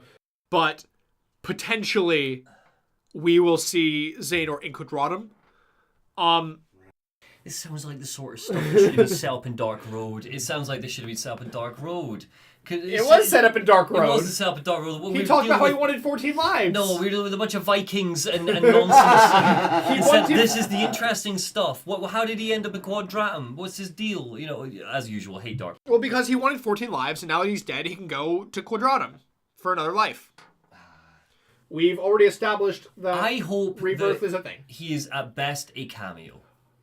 An Ansem the Wise role. Yeah, I'm thinking that he will be a side character. I do think that he will reappear. But not the antagonist. Well, I don't think he's going to be an antagonist, and I don't think that he will be a main role. I think that he's going to take a side seat. I really hope, the more I think about it, and especially after experiencing Union Cross, I really hope that the foretellers are our big bads. Oh, I Lucio absolutely and think gang they are going our to be. big bads. I think that they are going to be. Not like an inconvenience. Not one game big bads. I want them to be Phase big 2. bads. Because ultimately, I think that the Child of Prophecy needs to face off against the 13 Darknesses. And as we know, the only way that you can kill them is to destroy them in a form that they've taken. Mm-hmm. They are now contained in the Tellers. I think that the Tellers, the Master Masters, are going to become antagonists, force Sora to fight them, and ultimately destroy them. Do you know what I want to do? I want to hear from our fans, Monty. Is there a way I could hear from our fans a bit? Wait. We have fans? I was about to ask. What? Yes. I don't know if maybe fans is a kind of generous term. The people who endure us. Our cult. People who endure us and actually find the time to write comments on our silly show. Yes, absolutely. very appreciative. Legends. Legends, consistently just the best. As always, thank you so much for the comments. We're a little bit sardonic, and especially when we're chatting about the Disney worlds and Theories stuff, theories and things. But we just want to clarify that we absolutely love these. Chase and Neil also read all of them. It's not just me, even though I'm the one that's hearting them. So yes, let's just jump into them. So Cardinal Crim asks, shag, marry, kill the Organization 13 members. It's honestly, it's not got a question mark, to be honest. I put that in. It's more of a It's full more stop. of a command. It's a command. So right, I want to clarify something here. Because we've got the Organization 13. We've also got the real Organization 13. That's a very good question. And the thought came to me a second ago, which is not in Organization 13, but in the real Organization 13, there is Vanitas. You have the chance, Monty. Can we combine them into one big group? No. He's just said Organization 13. Okay, They said Organization 13. Okay, I will. I'm gonna shag Marluxia. Wow. Because I think Marluxia is gonna woo me. That's... Flowers and perfume and a good time. I think Marluxia is probably a gentle and considerate lover. Dear God. And I think the hair is going to really add to the whole experience. I'm gonna shag Marluxia. I'm gonna marry, obviously, Axel Lee. There's going to be a lot of stability there. That's a bedrock, and the man never forgets anything. I think my birthdays are sorted, anniversaries are sorted for the foreseeable, and I think I'm going to kill Demix. Demix is fair. Yeah, I'm gonna kill. I know. You could say, why not kill Xemnas and save a lot of pain? No. I think I'm gonna kill Demix. I think I So shag, marry, kill. So I'm going. We all to... know what your shag is. No. Just put it out there. No, so marry. I was also going to say Axel / Lee because he's my favorite member of Organization 13. However, as the father of Chonteil, I do feel like that might be a little bit incestuous. So I want to try to avoid any messy situations there. So Sure. I don't know if I could include Axel. I feel like that's enough generations removed. I'm going to marry Marluxia. Actually, I'm going to take your shag and turn it into my marry. Oh, okay. Yeah. Interesting. Similar sort of idea. Always romanticizes me. He'll look after me. I think. Big strong man. I feel like he's got massive sister issues though that he needs to get over first. It's fine. He's bi, so I'm not going to fill the gap of those sister issues. He can deal with that separately from our marriage. Also, I am engaged, so I'm not going to marry anybody except for my beautiful and lovely fiance. Yeah. Second to that is I would kill. I'm absolutely grouping them in Vanitas. Not only would I kill Vanitas, I would kill Vanitas' heart. I would go back in time to remove all memory of Vanitas. I would go back in time. I would actually exit the Kingdom Hearts universe and enter our universe, so that we collectively all forget about Vanitas. I would find Nomura and convince him to erase. I hate Vanitas. Vanitas gone, and I would shag. Who would I shag? I wonder. I think I would shag. Just say it. I would shag Larxene, because Larxene is Nasty. sexy as F. Larxene will be really mean to you. Oh no, she wouldn't though. I would fix her. She's got fixer energy. Oh, don't say that. I would Nope. fix Larxene. Stop man. that. She'd be so good Jesus. to me. Stop She'd be that. great. She'd know exactly what I like. And moving on, Chase, what's yours? I hate Moving everything swiftly on. here. Go on, Chase. Shag, marry, All kill. right. Yep. Go on. Shag. I'm gonna go off and I'm gonna say Zigbar, our big man Lushu. I tell you what, there's nobody with more experience in terms of time. I feel like he'd be a dirty. You said I was too much. I'll get to Mary last. For kill, I'm gonna go Vexen. I detest Vexen with every fiber of my being. But if you kill Vexen, no Roxas return. Well, we're No, not thinking about. No, I mean, okay, that's fine. I kill him after that. Oh, you just wait. Who's thinking about the real world implications here. Sure, okay. We're going by right now timeline. And who are you marrying? And marrying, I'm a bit torn. But see, I'll tell you, I'm torn between obviously our love, our mutual love, Axel, but actually also by Larxene. No, you're not like Larxene. As a Mary option. Because we've seen the way that she is always there for the people she cares about. She's going to do anything. Oh yeah, she followed Marluxia through time. Always Yeah, the past to help her friend who she barely knew. She'd be there for the people that she cares about, so she'd be there for me, not for you, Chase. listen, Chase is trying to put a ring on it. You back I off. wanted to say exactly. Trock32 asks, or T-Rock. Did we say who asked that first question? Cardinal Crim. Thank you, Cardinal Crim. Thank you, Cardinal Crim. T-Rock32 Making asks, us all look like dirty people. T-Rock32 asks, are you guys actually friends outside of these? Fuck no. No.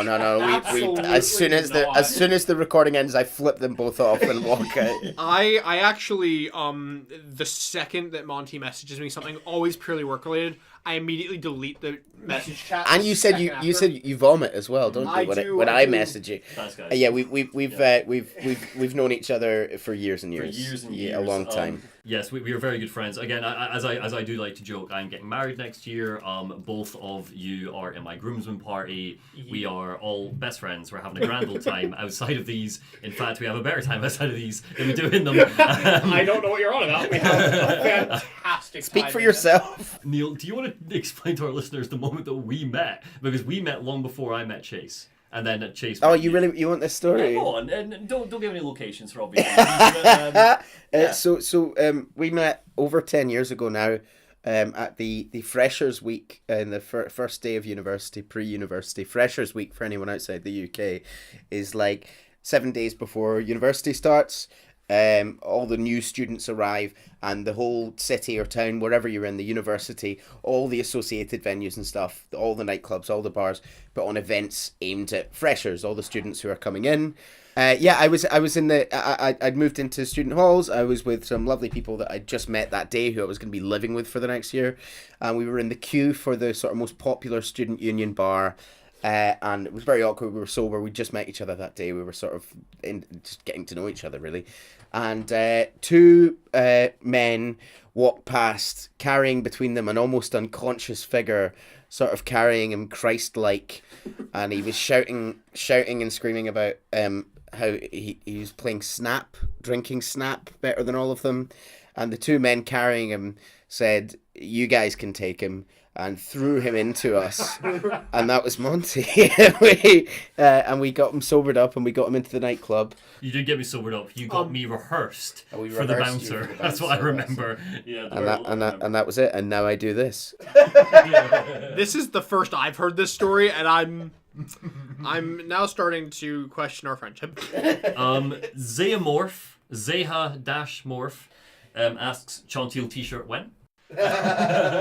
Whenever Monty commissions the artwork. Yeah, whenever one of you guys want to do some fan art, Yeah, I'm kidding. So then we've got Don Fortismu, presumably like Don Fortescue, I think, Don Fortismu, like a cow. Yeah. Jesus Christ, how long did putting this all together take, Chase? Oh God. What is your process, Chase? Walk us through it. My process is I lock myself in my office. I tell my girlfriend that I'm very sorry. I'm not gonna see her for weeks. I do warn her in advance. You can ask her that. She will confirm.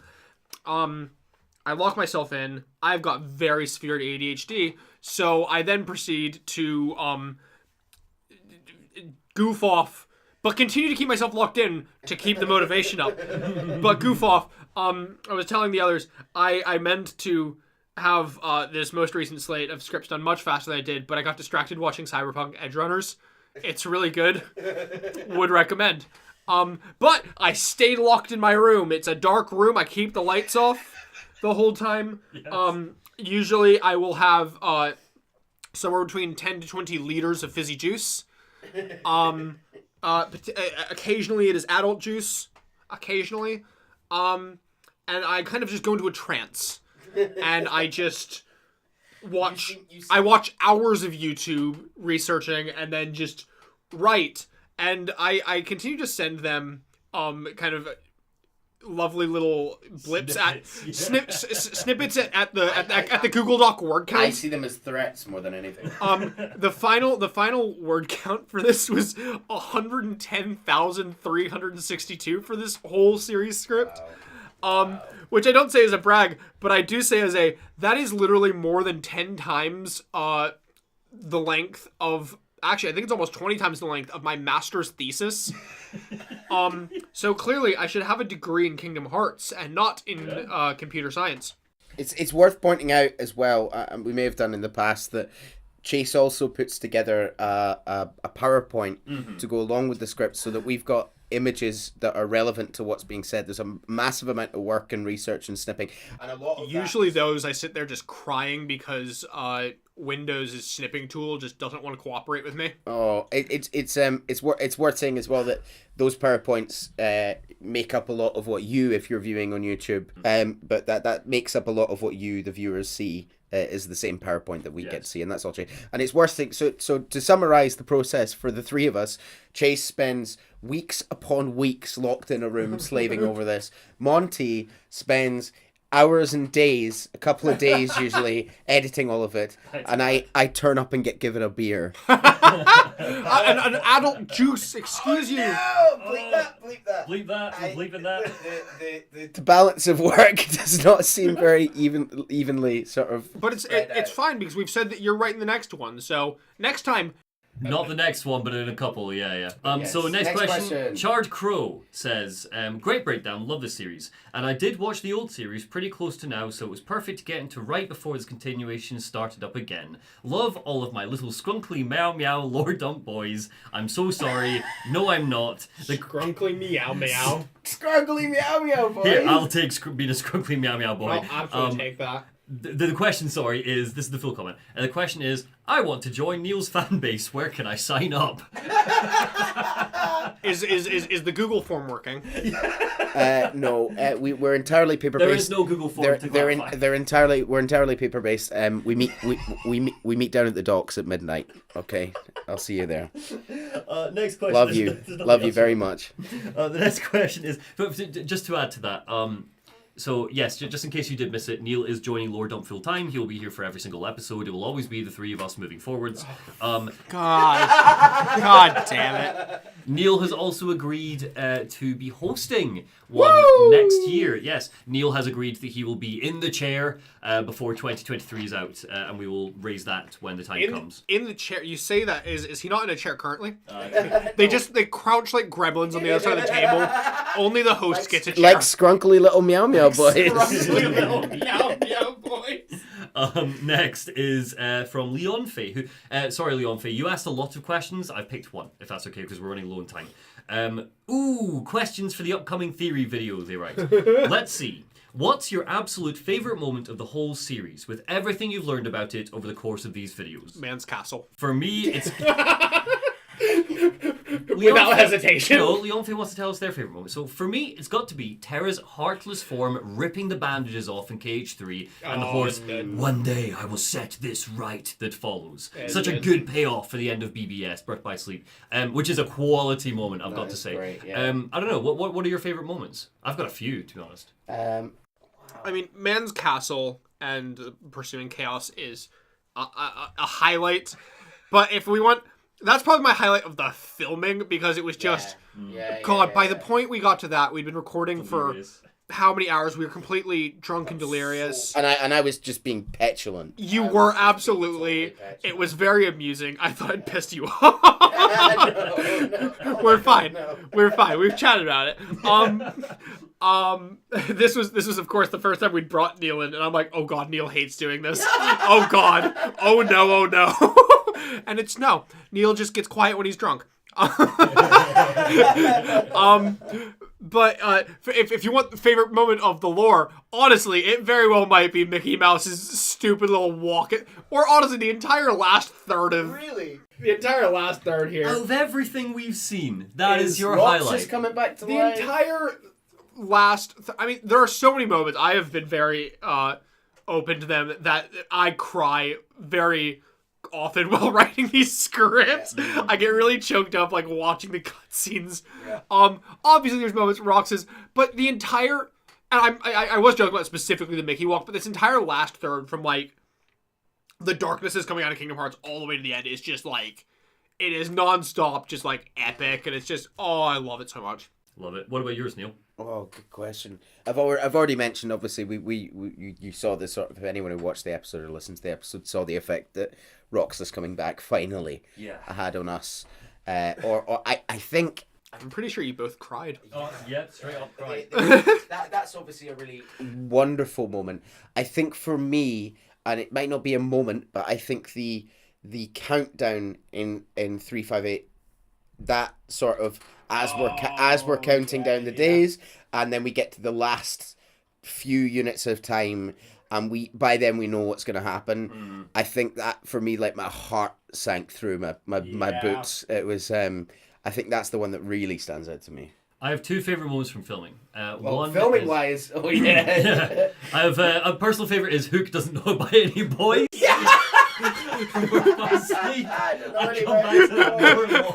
And every time it makes me laugh harder and harder. Just Hook trying to go about his day, people coming down. That was just a quality moment. Second to that is absolute personal highlight, real personal highlight of the filming is the opening of Kingdom Hearts 2. You spent an hour covering Roxas's time. God. We get to the end, and Chase just turns to Neil and just looks him dead in the eyes, dead serious, and just goes, and Kingdom Hearts 2 begins.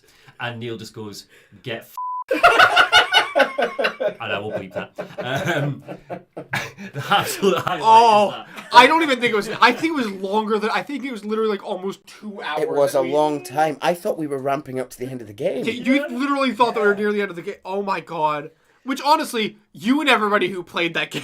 Yeah. That was such a highlight for me as well. Like, that was like, okay, anything can happen. This is wild. Monty, you had played Kingdom Hearts 2 prior to that. Did you know that was coming from Neil? It was honestly, there were a few things when I was like, oh, Chase, would you, I don't remember Kingdom Hearts well enough, would you mind being the narrator? We need to bring someone who knows nothing, let's bring in Neil, blah, blah, blah. And then when I described it, there were a few moments that played through my head. The majority of them came from Kingdom Hearts 2, which is the death of Goofy. Oh, that was the big one you said to me afterwards you'd that been was a waiting real for. highlight I was waiting for. Roxas's tutorial world, all of these moments I was very excited for. A serious moment though, like absolute highlight of the series is, and we keep coming back to it, Roxas's return. But I think I would personally flag, and I know people don't like Kingdom Hearts 3 much, or there's polarizing perceptions of it. The entire moment from the second they get to the Keyblade Graveyard to the end of that game is some quality storytelling. Really, really is. Also, actually, but then I'm also come back around to, I love my big epic moments. Kingdom Hearts 2 again, because I think Kingdom Hearts 2 is phenomenal. Is Sora holobashing the Heartless are attacking. Sora, the image of Sora running into the Heartless, and it's a big, massive battlefield. That is an awesome moment. He's doing an Aragorn. Doing Aragorn, going up against Mordor. I love that. But there's numerous moments. We could sit and reminisce on this for hours. There's numerous great moments. Next question is from Subaru 130. What are your thoughts on the new Light versus Darkness storyline? Do you think the Master of Masters' end goal of destroying the 13 Darknesses would be a good thing? Which is a good question, I think. I'm sorry, did Xehanort submit this?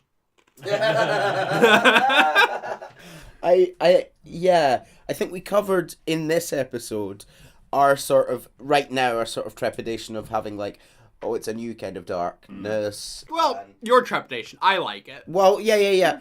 But as I've said, I'm not negative about it. I'm just excited to see I'm anxious to see what it looks like, what that's gonna actually look like in terms of real term gameplay. I would love it, unironically love it, if we get to the end of Kingdom Hearts 4 and the 13 Darknesses are killed. They're gone. The Master Masters completes his plan, but his plan isn't over yet. That's just a stage in his big grand plan. And actually, that was a red herring. There's actually more to it. The Master Masters has another plan. And we've got like light versions of Heartless or something. I would love it if Darkness could exit the story as a evil force. That wouldn't make sense though, given the chess game at the end of, because it's setting up the Lost Master arc. True. Very good point. Yeah. But throwing I think the other part of that question over to you, Chase. What do you think about the plan, the kind of validity of the Master of Masters plan? Is it a good thing for the Kingdom Hearts universe if he does that? I do trust him as far as I could throw him, but It feels like a very Final Fantasy plotline in a good way, like a kind of very magical sacrifice kind of plotline. yeah. I share a bit of the trepidation just in that, as much as I love from a lore standpoint the concept of formless, undestroyable darkness, I do see the thing of it's a spooky cloud. A spooky cloud is a bit difficult. Whilst it was very cool, very, very, very cool when it appeared in Union Cross, I feel like it continuing to appear, especially when you get things like in Dark Road where it was a spooky cloud, but it wasn't one. And it's like, oh, okay, is everything going to be red herrings now? So I do think that we need to give them form, but then that kind of defeats the whole stakes of it being formless darkness. So It's tough. I've got trepidation. I'm very interested. I do have faith in Nomura and his team to, I'm not going to say pull off something that is logically satisfying, but pull off something that satisfies me as a maniacal lorehead. So I think it's safe to say that, well, I'll speak for myself, not for anyone else, that I'm much more interested, and of course they're going to be tied together because they're vessels in a way for the darkness, but I am much more interested in the foretellers as villains right now. But see, even that's only 6 of them, so it's, or 7 including Lucius, so it's a question of, what's going to happen with the rest of them. Yeah, presumably just do the Kingdom Hearts 3 thing, some of your old pals will get brainwashed. It'll be the same, and that'll be really sad when that happens, because there's no coming back from that. Well, that's the biggest. You gotta kill him. I'm kind of hoping that it's not just another everybody's Norded, but this time it's darkness. Yeah. More questions. So from Nur Revel, he has 2 questions, or they have 2 questions. Question 1 for everyone. Yes. What concept for a Kingdom Hearts story would you want to get a game of in the future? For example, Kairi adventures as a Keyblade wielder, or Luciu traveling through the ages, or Axel Roxas and Shion beach party. Oh my god, I would adore a Kairi game, but as of right now, I don't think that they're giving her character enough agency to have a plot line. I think that if there could be one in Phase 2, once they actually start writing her a character, please God Nomura, then that would be phenomenal, and I would love that. A Luciu game, kind of the big issue is that up until Xigbar, Luciu doesn't really do anything other than, his job of watching. So, whilst there's a lot I want to know about Luciu's past, I don't think a Luciu-centric game would interest me much. I'm trying to think. Mine is the beach party. I picked that. Beach Party's good, I'm not going to lie. Mine is a Union Cross console remake.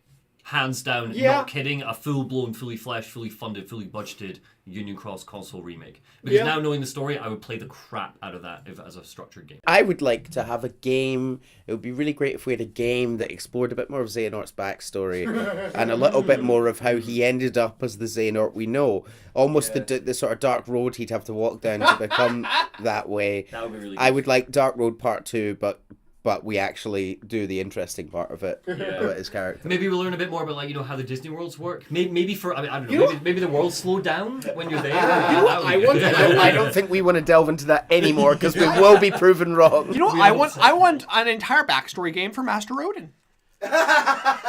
Actually, I joke about that, but I do kind of want a backstory game of like a young Yen Sid. Oh no, you as don't. Like an active no, you master. don't. Nobody else wants that. Yeah, no. for you, Chase. And it just looks like Walt Disney. Well, off the back of that, Norev will have a second question for us, and it's mainly for you and me, Neil. Okay. Do you feel like after all this journey, you understand why Kingdom Hearts has, as a story/franchise resonates emotionally with people so much, and did the deep lore help that more or less? First part, 100%. Like I sort of joke around, and we all do, about how convoluted and silly it is, and I think that's why a lot of people probably have a lot of warm feelings towards it. I know, Chase, you'd love the weird stuff. 100%. It's silly and it's over the top. It's a lot of what I love, which is stories about sort of friendship overcoming and love overcoming, overcoming darkness, Heart's Blades. No, I can totally see why people love it so much. The second part is the lore sort of lent more weight to that.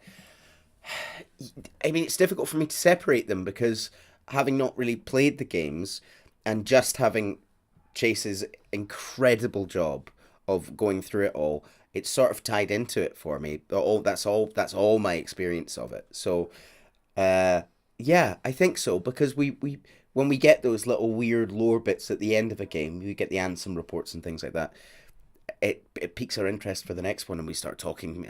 Monty and I would start talking to each other. Oh, remember that in the answer? Oh, I'm excited for the next one. It might add to just my own personal density, right? But having the lore delivered to me in a way where I can understand it, digest it, and question it, most importantly, where there's someone here with answers in front of him of some capacity, even if they're just theories, that helps a lot. So it's a murky one for me. I think the lore has added to it, but the delivery of the storytelling by the games is lacking. The delivery by Chase is amazing, but of course I would say that because you're one of my best friends.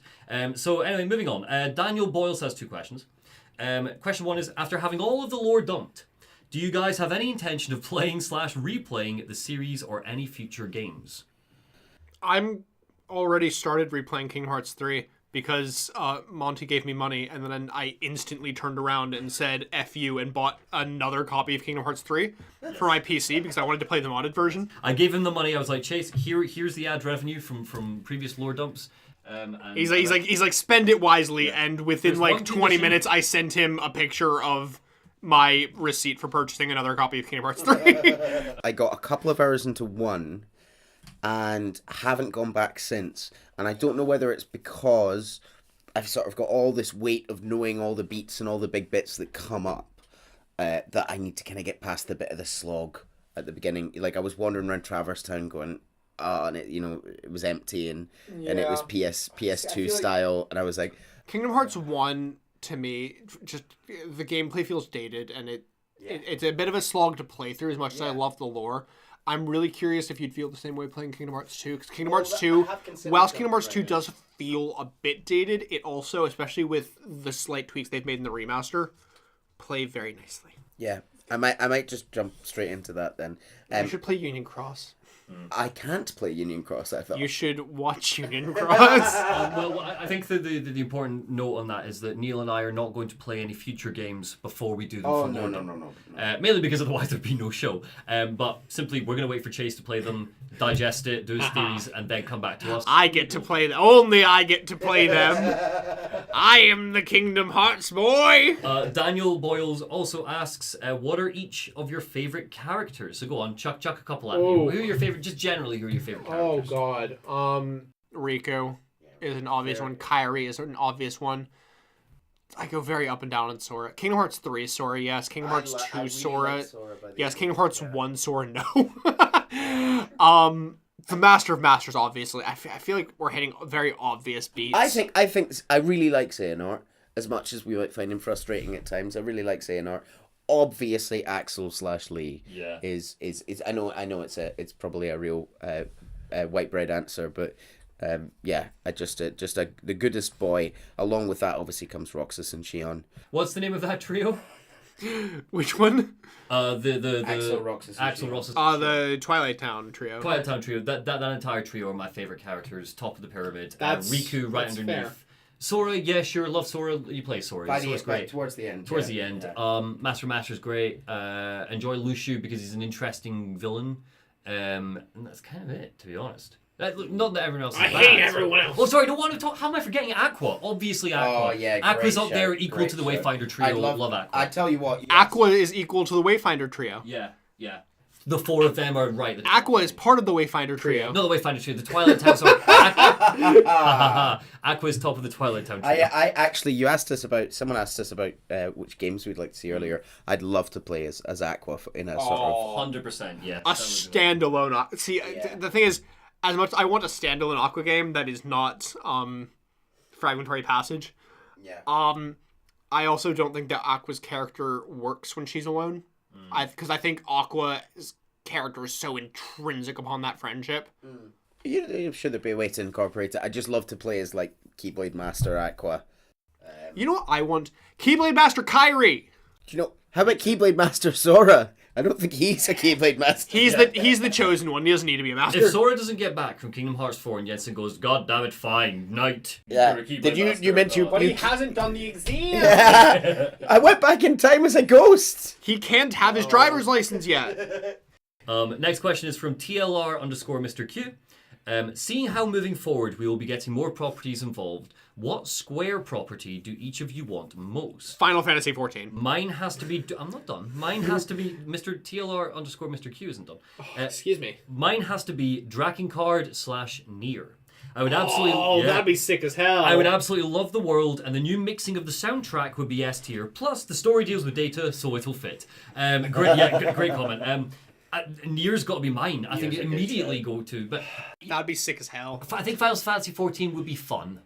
But I say that as someone who's played Final Fantasy 14. I think actually conceptually Nier would be cooler. See, I'm a bigger 14 addict than I am a Kingdom Hearts addict. So you know why I will be shocked if we never get a Kingdom Hearts crossover event with 14. What I'll be shocked. what land would you if you do 14? So they announce it. What first one do you go to? Which one would you want? What land would you want them to go to? Because it'll have to just be one. So That's a fantastic question. you know. See, I feel like You know? I feel like it needs to be basic Eorzea, but then it's like, how do you do that as a singular world? Kind Without of thing. making it a bit basic and crap. Yeah. It's I don't put him on the moon. Put him on the 14 moon. There's a couple in there for me from Square Enix. I think the Marvel's Avengers. I was wondering about this, right? Just to be clear, not the versions that we like, the But that's versions from the. specific- Oh god. Square Enix sold their company that made Marvel's Avengers. They did. So I'm wondering, do they still have the video game rights? And working with Disney, would Disney be able to re-give them the rights despite somebody else already having the rights? So I'm kind of curious. Well, I'd imagine Personally- there's a million clauses when you sign up to do something like that as a publisher. Personally, as somebody who's not a Marvel fan, I desperately do not want Marvel Worlds. I'm not fussed would about it. hate Marvel Worlds in my Kingdom Hearts game. I think not one. fussed about Just give me one. You know it's coming. Give us an Avengers 2012 War. Avengers. Like, if it needs to be Yeah. anything, Give me an Avengers world, Yeah. like a basic Avengers v Loki. New York. Avengers 1, New yeah. They're in it yeah. for an hour max, so everyone can. Go into it. I think I know they're not. It's not directly made by Square Enix, but I know Square Enix are the parent company of IO Interactive. So I think Hitman, and I'd like to have Agent 47 just shoot some people in the head, just straight up. now that we're Xehanort doing a speech and he gets garroted or pushed into a pool of acid or had a Formula car dropped on him. Yeah, Well, this actually leads me into more questions from Really Mr. surprising. Fredo Renton. Mr. Fredo Renton, who asks us a fair few questions, but I'm going to kick off with what Disney property are you disappointed has not been used in the series yet? Brave. Oh, I was just about to say that. I would love the Brave World would work so well. I'd go for Inside Out, personally. I think Inside Out. An Inside Out world would also work for Can you imagine it's inside Xehanort's head? No. You meet like the little grumpy Xehanort or the happy Xehanort. Friendship Island is crumbling there. Yeah. Inside Out for sure. I though desperately want Brave World. I would say it's maybe a bit similar to Brave, but I would love to see the original Robin Hood, the animated Robin Hood characters. Oh, that would be in there. great. Oh, that's I'd love good. to see that. That's a really good one. Then we've got which character design did you each like the most? Which character design? Ooh. Yeah, not character, but character design. Flesh boated Ansem. No. Flesh-boated Zemnis. Mine is Dark Aqua. I remember when we saw Dark Aqua, and it's the fact that her clothes look like they're growing out of her skin and transforming to... it's such a cool concept. Yeah, that's probably one of my favorites. It's tough because your head immediately gets flooded with the 5 or 6 people that are just variations of the same person. I mean, literally. Chonteil, what am I talking about? Chonteil, they designed Chonteil to have like teal hair, my favorite color, and a Cruella de Vil jacket. It's such a cool concept. I've already talked about this. Absolutely Kyrie, specifically in her KH3 outfit. I am obsessed with that outfit. I want that outfit. Good answer. Yeah. KH3 Kyrie. Fredo, I really hope that you don't mind me skipping over a few more of your questions because we've got basically one last question, which is pretty much every second comment, and we are all very short on time. It is very late in the day, and we all need to get home. So, last question, and again, thank you so much for sending these in, which is pretty much from a whole bunch of you, which is, what series will you cover next? I refuse to write anything that isn't Kingdom Hearts. So you'll see me when Missing Link comes out. Chase is taking a well-deserved break until well in terms of hosting until well into next year. Monty can pick up the first part of this because you're hosting for the next couple. Well, we're still trying to figure out our 2023 release date. But basically, guys. Don't expect, at the risk of disappointing everybody, don't expect to hear from Chase in 2023. He says no. I know that well, no, just to clarify, he will be here, just not hosting. Yes, he will be here for every episode. Just I'm getting kicked out of the podcast. Goodbye. The reality is that we are not, we do not want to, and we refuse to fall into a rhythm where, for example, Missing Link, which comes out in April, I believe, from the trailer we saw. If that releases, first off, that's a mobile game, and we're not doing a lore dump for the first chapter of that when there might be 8 chapters. We'll wait until that. There's a Missing Link movie that comes out in April. We're not going to make any promises for anything until we know for sure that things are done. Yeah. Because again, do you want a lore dump for every chapter, which is 20 minutes long? We don't want to do that. We also don't want to be in a position where every episode is Chase going, I think this might be covered in 2 weeks when it's out. And also, finally, we don't want to put that on Chase. No. Having to play it immediately, become an expert on it, and then do all the writing. It's going to take. What do you mean? I absorb the lore instantaneously. Don't give yourself an out. Come on. Yeah, no, it's going to take all of the fun out of a franchise, which, as much as we like to tease it, is clearly very dear to Chase's heart, and we want to make sure that Chase is still able to enjoy the franchise that he loves so dearly. Would you want to enjoy that if you were rushing through Kingdom Hearts 4 in a day so we can be ahead? We're never going to be that sort of podcast. We're never going to be that sort of situation where we are trying to pump out content, as I'm sure you can tell by the release schedule. So next up, what I'm going to say is that here's a little tease for the next lore dump. Played college ball, you know. That's some cushy Ivy League school. Try University of Texas. Could have gone pro if I hadn't joined the Navy. I'm not one of those beltway pansies. I could break the president in two with my bare hands. So there you go. That's your tease. Really hope you enjoyed that. Neil, what was your favorite part of the clip? Chase, what was your favorite bit? I liked the part where what is this bit? I liked the part where we saw Lance Reddick meet his clones, and there was one that was really silly, and he was making a microwave burrito. So we hope that you're really excited for that. That is actually a requested game. So believe it or not. Believe it or not. Oh my gosh. Yeah, we're really looking forward to that. Now the plan is for 2023. We're not going to cover every single game or franchise that we're going to cover, but while Chase recovers, Neil and myself will be taking over, just like the good old days. What do you mean? I've never done it. Good point. Yeah, just like the good old days when it was just me and it was all under my control and I didn't have to rely on anything else. And I got to be the one who comes over, is handed an adult juice and a pizza, and then goes home. The plan is that before 2023 is over, we are going to cover the next game, the game that you just saw the clip of, which I'm sure the comments will go nuts with.